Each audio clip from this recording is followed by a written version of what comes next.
പത്തനംതിട്ട ചിറ്റാറിൽ കടുവ കിണറ്റിൽ വീണു. ജനവാസ മേഖലയായ വില്ലൂന്നിപ്പാറയിലാണ് സംഭവം. കടുവയെ പുറത്തെത്തിക്കാനുള്ള വനംവകുപ്പ് ശ്രമങ്ങളുടെ ശ്രമം തുടരുകയാണ്. കടുവയെ അല്പസമയത്തിനകം മയക്കുവെടി വച്ചേക്കുമെന്നാണ് ഇപ്പോൾ നമുക്ക് അറിയാൻ വേണ്ടി കഴിയുന്നത്. സുജു ടി ബാബു നമ്മളോടൊപ്പം ചേരുകയാണ് പത്തനംതിട്ട ചിറ്റാറിൽ നിന്ന്. സുജു, ഇനി അടുത്ത നീക്കമെന്ന് പറയുന്നത് കടുവയെ മയക്കുവെടി വയ്ക്കുകയാണോ? എന്താണ് ഇപ്പോൾ അവിടെ ചെയ്തുകൊണ്ടിരിക്കുന്നത് വനംവകുപ്പ്?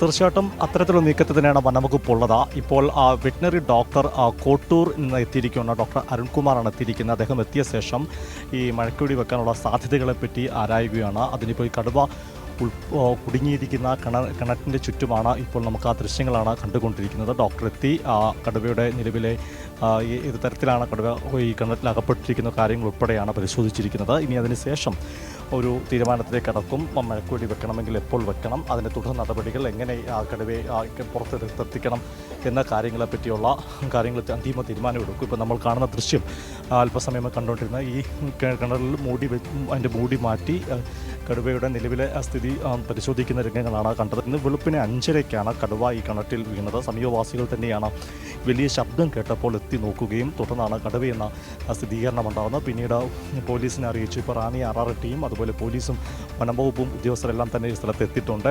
കോന്നി MLA KU ജിനേഷ് കുമാർ സംഭവസ്ഥലം സന്ദർശിക്കുകയും ചെയ്തു. MLA പറഞ്ഞതിൻ്റെ അടിസ്ഥാനത്തിലാണെങ്കിൽ MLA പറയുന്നത് ഈ വെറ്റിനറി ഡോക്ടർ എത്തിയ ശേഷം മയക്കുവെടി വെച്ച് ഈ കടുവയെ കരക്കെത്തിക്കാനുള്ള ആ തീരുമാനത്തിലാണ് നിലവിലുള്ളത്. ഇപ്പോൾ ഡോക്ടർ എത്തിക്കഴിഞ്ഞു. അല്പസമയത്തിനുള്ളിൽ തന്നെ ഡോക്ടർ അതിൻ്റെ നടപടികൾ ആരംഭിക്കുമെന്നാണ് മനസ്സിലാക്കാൻ സാധിക്കുന്നത്. മനു, ഇവിടെ ഇത് ജനവാസ മേഖലയാണ്. ആരുടെയെങ്കിലും വീട്ടുവളപ്പിലുള്ള കിണറ്റിലാണോ വീണത്, അത് ഉപയോഗശൂന്യമായ കിണറ്റിലാണോ കടുവ വീണത്? സുജു,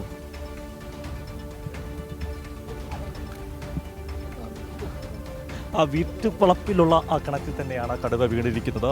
ആ വീടിൻ്റെ തൊട്ടടുത്ത് എൻ്റെ ഒരു 10 അടിയോളം മാത്രം വ്യത്യാസമുള്ള പ്രദേശത്താണ് കടുവ വീണിരിക്കുന്നത്. അതുകൊണ്ട് തന്നെ ഇവർ ഉപയോഗിക്കുന്നൊരു കിണർ തന്നെയാണ് മനസ്സിലാക്കാൻ സാധിക്കുന്നത്. ഈ വീട്ടിലെ ആളുകളൊക്കെ തന്നെ നമുക്ക് ഞാൻ നിൽക്കുന്ന ഈ സ്ഥലത്തിൻ്റെ തൊട്ടടുത്ത് ഒരു 3-4 അടി മാത്രമാണ് ഈ കിണറുള്ളത്. അതിൻ്റെ അവിടെ നിന്ന് തൊട്ടടുത്ത് നമുക്ക് ദൃശ്യങ്ങളിൽ കാണാൻ സാധിക്കുന്നുണ്ട്. വീട്ടിലെ ആളുകളൊക്കെ തന്നെ ഇവിടെ കടുവ വീണതിറങ്ങി എത്തിയിട്ടുണ്ട്. പോലീസ് ആളുകളെ നിയന്ത്രിച്ച് മാത്രമാണ് ഇങ്ങോട്ട് കടത്തിവിടുന്നത്, ഈ വീട്ടിലേക്ക് കടത്തിവിടുന്നത്. നമുക്ക് ആളുകളുടെ ഒരു പ്രതികരണം കൂടെ ആരായെന്നാണ്. ചേട്ടൻ ഇവിടെ ഈ കടുവ വീണ കാര്യം ഇവിടെ ഉള്ള ആൾ തന്നെ മറ്റ് പല സ്ഥലങ്ങളും ഉൾപ്പെടെ ആളുകൾ ഈ സ്ഥലത്തേക്ക് എത്തുന്നുണ്ട്. നമുക്ക് ആ വീട്ടിലെ ആളുകളോട് തന്നെ ഇതിൻ്റെ വിശദാംശങ്ങൾ ചോദിക്കാവുന്നതാണ്. അമ്മ ഈ വീട്ടിലുള്ളതല്ലേ? വീട്ടിലെ ആളാണോ? ഈ കടുവ എപ്പോഴാണ് വീണത്? 5 മണിക്ക്. എങ്ങനെ അറിഞ്ഞത്?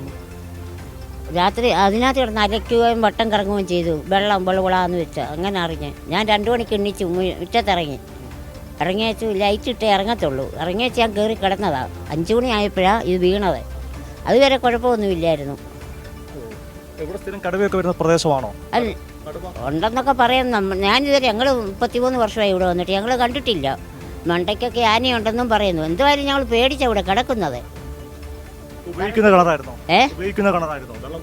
പിന്നെ പൈപ്പ് എല്ലാം ഇട്ട് പൈപ്പെല്ലാം കളഞ്ഞു, ഒടിച്ചു പറിച്ച് കളഞ്ഞു.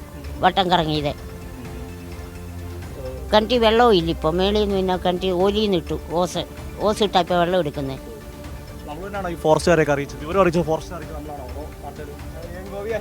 എന്നും പറയും ഗോപിയാശനെ വിളിക്കാൻ പറയുമായിരുന്നു. പിന്നെ ചിറ്റാറിൽ അറിയിച്ചായിരുന്നു. 5 മണിയായപ്പോഴാണ്. 5 മണി ശബ്ദം കേട്ടാണോ? ശബ്ദം കേട്ടു. ശബ്ദം കേട്ടെങ്കിൽ ഞാൻ ശ്രദ്ധിച്ചു കിടക്കുക, ഇറങ്ങിയില്ല, അങ്ങോട്ട് ഇറങ്ങിയില്ല. അപ്പോൾ അവരെ ഭാര്യ പറഞ്ഞ ഓടി ഇവിടെ വന്നു. ഞങ്ങളെല്ലാം ഇവിടെ കാണാൻ പോയത് അങ്ങോട്ട്. ചിലപ്പോൾ അമറുകയെന്ന് പറഞ്ഞാൽ എന്നെ അമറിച്ചു. അയ്യോ, അപ്പോൾ അത് കേട്ടോണ്ട് നാട്ടുകാർ മൊത്തം വ്യാപാരം ആ രാത്രി തന്നെ ഇവിടെ വന്നു. അങ്ങനെയാണ് സംഭവിച്ചത്.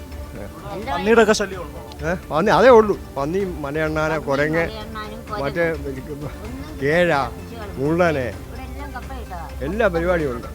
ആദ്യമായിട്ടല്ലേ ഇങ്ങനെ സംഭവം കേട്ടുമില്ല. ഞാനിവിടെ ഉണ്ടെന്ന് പോലും എനിക്കറിയാത്ത പോലെ ടിവിയിലൊക്കെ കാണിക്കുകയൊക്കെ ചെയ്യുന്ന അത് കണ്ടിട്ടുള്ളൂ. പക്ഷെ ഇന്ന് അനുഭവം ഞങ്ങൾ നോക്കിയപ്പോൾ ഒന്നും മനസ്സിലായില്ല. രാത്രി ഭാഗ്യത്തിന് കണക്ട് വീണില്ല, അല്ലായിരുന്നെങ്കിൽ വലിയ അപകടമായിരുന്നു. ഒറ്റ ചാടം ചാടിയപ്പോൾ ഞങ്ങൾ ചെന്ന് നോക്കിയപ്പോഴേ ഒരു ഒറ്റ അമർച്ചയ്ക്ക് ഞങ്ങളെല്ലാം തെറിച്ചു പോകുന്നുണ്ടാ. കറിക്കും തെറിച്ചു പോയി. ആ ചാടിപ്പോയി അത്ര ഭയം എന്തോ ഇവിടെ ഞാനും മോനും ഞാനും അപ്പനും ഞങ്ങൾ രണ്ടും മോനും. നാട്ടി വീണില്ലായിരുന്നെങ്കിൽ ഒരു അപകടാവസ്ഥ ആലോചിച്ച് നോക്കിയല്ലേ വലിയ ആ അന്നേരം ഞാൻ 2 മണിക്ക് ഇറങ്ങി വെച്ചു. എനിക്കങ്ങനെ ഞാൻ സത്യം പറഞ്ഞാൽ ശരിക്കും കണ്ടുമില്ല. കാരണം ഇപ്പോഴും കാണുന്നില്ല. അങ്ങനെ ഇതിനകത്തില്ല ഞാൻ ഇറങ്ങിയെന്നും പറഞ്ഞ്. ആ വലിപ്പം ഉണ്ടെന്ന് തോന്നുന്നു. കിണറ് കുറച്ചുണ്ട്. വെള്ളത്തിനകത്ത് മേളിൽ കിടക്കുമല്ലേ, വെള്ളത്തിന് മേളിൽ ഇരിക്കുമല്ലേ തരാ. മനു, ഇവരുടെ വീട്ടിലെ കിണറ്റിലാണ് ഈ കടുവ വീണിരിക്കുന്നത്. വീട്ടിൽ തൊട്ടടുത്ത് തന്നെ ഉള്ളതാണ്. ഉപയോഗിച്ചുകൊണ്ടിരിക്കുന്ന കിണർ കൂടിയായിരുന്നു. വെളുപ്പിനെ ഒരു 5:30ക്കാണ് സംഭവിച്ചതാണ് ഈ ആളുകൾ പറയുന്നത്. ഇവിടെ കടുവ ആദ്യമാണെങ്കിൽ പോലും മറ്റു വന്യജീവികൾ, പന്നി, അതുപോലെ മലയണ്ണാൻ്റെയൊക്കെ വലിയ രൂക്ഷ ശല്യമുള്ള പ്രദേശം കൂടിയാണ്. അതിന് പൊറുതിമുട്ടിരിക്കുന്നതാണ്. എന്നാൽ കടുവ എത്തുന്ന ആദ്യമാണെങ്കിൽ പോലും ഇപ്പോൾ കടുവ എത്തിയതോടെ വലിയ ആശങ്ക തന്നെയാണ് ഇവർക്ക് ഉളവാക്കുന്നത്. ശരി, സുജിമാണ് വിവരങ്ങൾ നൽകിയത്. ആ വീട്ടിലെ ആളുകളാണ് നമ്മളോട് സംസാരിച്ചത്. പുലർച്ചെ 5:30 മണിയോട് കൂടിയാണ് കടുവ കിണറ്റിൽ വീണതെന്ന് അവർ പറയുകയായിരുന്നു. അവർ ആ സമയത്ത് അനുഭവിച്ചൊരു ഒരു ഭയത്തെക്കുറിച്ച് അവർ പറയുകയായിരുന്നു. ഈ കടുവയുടെ അമറിച്ച ഈ ഗർജനം കേട്ടിട്ട് അവർ പേടിച്ചു പോയി എന്നാണ് അവർ പറയുന്നത്. അത്രമാത്രം ഭീകരമായിരിക്കുമല്ലോ. ഓർത്തു നോക്കൂ എത്രമാത്രം ഭീകരമായ ഒരു അവസ്ഥയാണെന്ന്. വിവരങ്ങളാണ് സുജി നൽകിയത്.